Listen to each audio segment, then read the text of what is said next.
I just finished testifying in front of the House Oversight Committee. I did it for two reasons. First, I love my country, including our Constitution.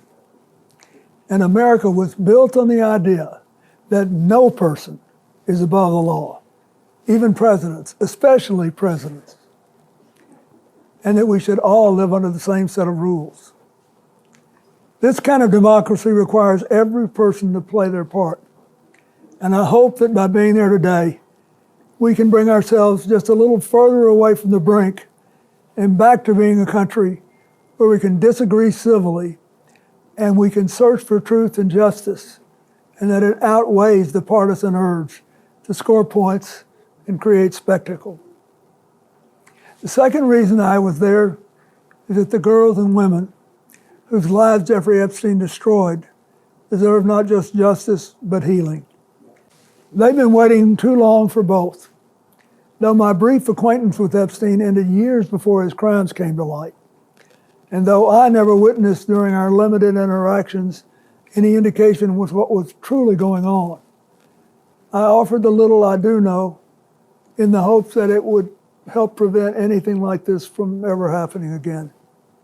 I also have to say something personal. Republicans made Hillary testify yesterday, and she had nothing to do with Jeffrey Epstein, nothing. She has no memory of ever even meeting him. She neither traveled with him nor visited any of his properties. So whether 10 people or 10,000 people were subpoenaed, including her, was simply not right.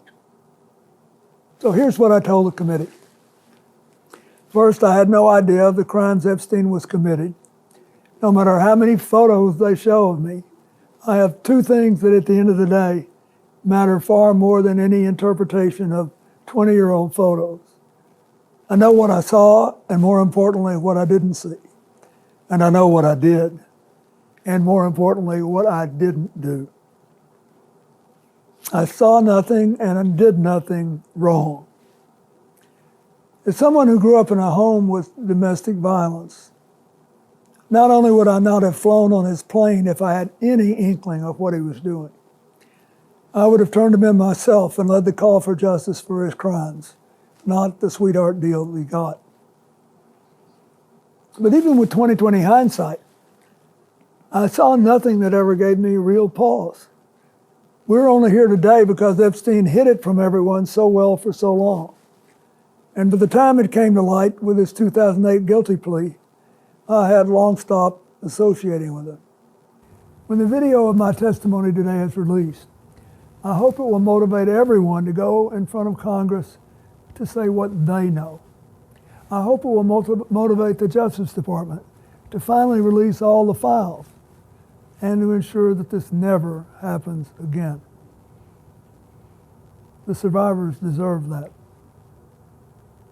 I don't like seeing him deposed, but they certainly went after me a lot more than that. I don't like seeing him. Look, I like him, and I don't like seeing him deposed. What's your reaction to that? Well, Howard would go in and do whatever he has to say. He's a very innocent guy. He's doing a good job. I don't know anything about the Epstein files. I've been fully exonerated. Yeah. Hello, just wanted to give a brief update. I know the minority members are going to be coming out very shortly. We just concluded the second hour of depositions. The Republicans, or the majority, had an hour. The Democrats, who are the minority, had an hour. We will break for 10 minutes, then the majority will go back for our second hour, which will be the third total hour. That might be the halfway point. After that, that's yet to be determined. But just wanted to mention something, because I know there's a lot of obsession about President Trump from the media, a lot of curiosity about President Trump from the media. I want to make a statement, because they'll probably not mention this when they come out here. Ranking Member Garcia asked President Clinton, quote, should President Trump be called to answer questions from this committee? And President Clinton said, that's for you to decide.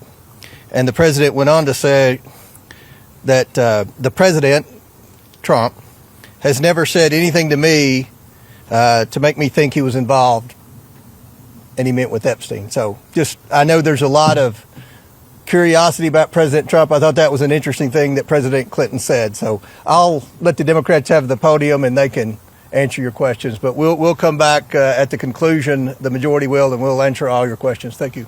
President Clinton, in his opening, made the most important statement: no one is above the law. And he made it clear that it was perfectly appropriate for the committee to call him and ask him tough questions about what happened. He also made it clear that it was totally inappropriate for this committee to call Secretary Clinton. That's why personally I didn't even show up yesterday. I thought it was outrageous the way they treated Secretary Clinton. She has nothing to do with this. But President Clinton answered the questions. I think you'll see when we have the deposition that our side put the survivors first. We had our members, our lawyers ask questions to get the basic facts and asked difficult questions, and the president answered. And it was civil, and he set the tone, in my view, for the precedent that President Trump needs to now come and answer these questions, that Howard Lutnick needs to answer these questions, that other people part of the Epstein class who've been in these files need to come before this committee and ask these questions. And then that's the only way we're going to have accountability and healing. Now I'll turn it over to our ranking member. There was, I think that the President Clinton, did bring up some additional information about some discussions with President Trump. I think that the way Chairman Comer described it, I don't think is a complete accurate description of what actually was said.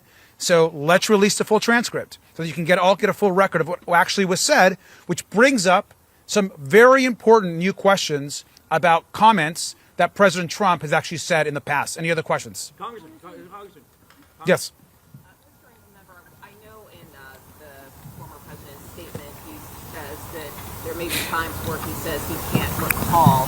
Has that, I know you can't really give a lot of details about what was said in the deposition, but how would you characterize when you say he's being cooperative? Is he answering the majority of questions, or a lot of his responses more I can't? I think everybody would agree that he's been very cooperative, and he's actually answering the questions fairly. I mean, to the best of his ability. He has not taken a pass on pleading the fifth for any questions. He's been very thorough. He's been asked some questions multiple times over. I think you'll see that in the transcript. So he's been very cooperative, and in fact, I don't think he's given any sense that he's been uncomfortable to be there. In fact, I think he's been pretty interested in answering, I think, all the questions of both the Republicans and the Democrats. With that, we're going to wrap up. Everyone's going to break, and then we'll continue. Thank you.